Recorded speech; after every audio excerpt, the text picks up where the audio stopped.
Hundreds of thousands of people have taken to the streets in the Ukrainian capital Kiev seeking the resignation of the government for refusing a deal on closer ties with the European Union. Protesters, who oppose a customs union with Russia, toppled a statue of Lenin and smashed it with hammers. President Viktor Yanukovych has said he shelved the EU deal after Russian opposition.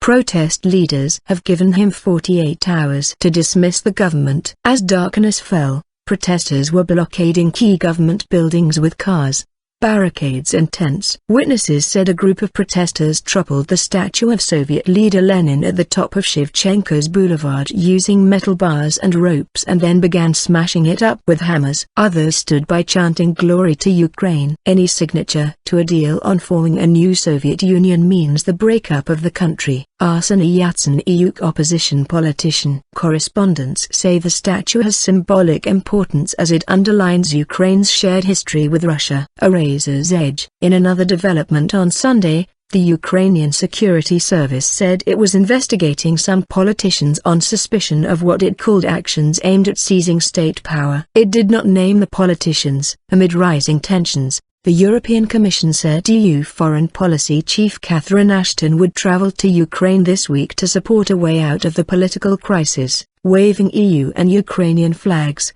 protesters on Sunday congregated on Kiev's Independence Square, the scene of previous clashes with police. Ukraine's special police force, BRCAT, has been widely condemned for beating protesters in the square, known as Maidan. The opposition party of jailed former Prime Minister Yulia Tymoshenko has urged people to chase the president until he falls. "We are on a razor's edge between a final plunge into cruel dictatorship and a return home to the European community," Mrs. Tymoshenko said in a message to the crowd read out by her daughter. "Don't give in, not a step back, don't give up, the future of Ukraine is in your hands," the message read. Another opposition leader, Viktor Yanukovych, said, "It's not just a simple revolution. It's a revolution of dignity." Opposition MP Serhiy Pashinsky said that starting from today and until our demands are met, the government quarter will be blocked with protest rallies. Analysts say that although the protests were sparked by President Yanukovych's U-turn on the EU deal,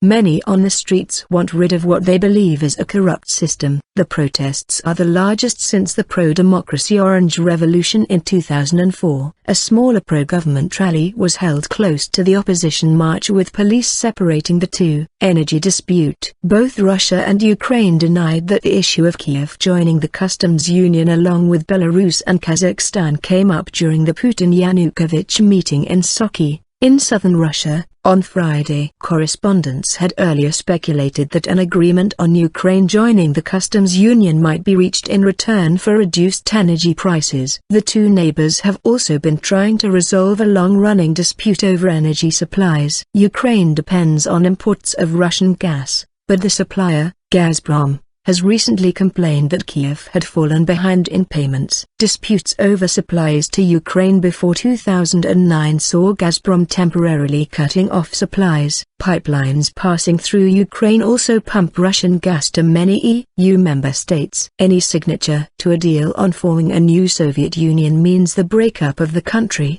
said Yanukovych, a prominent opposition member.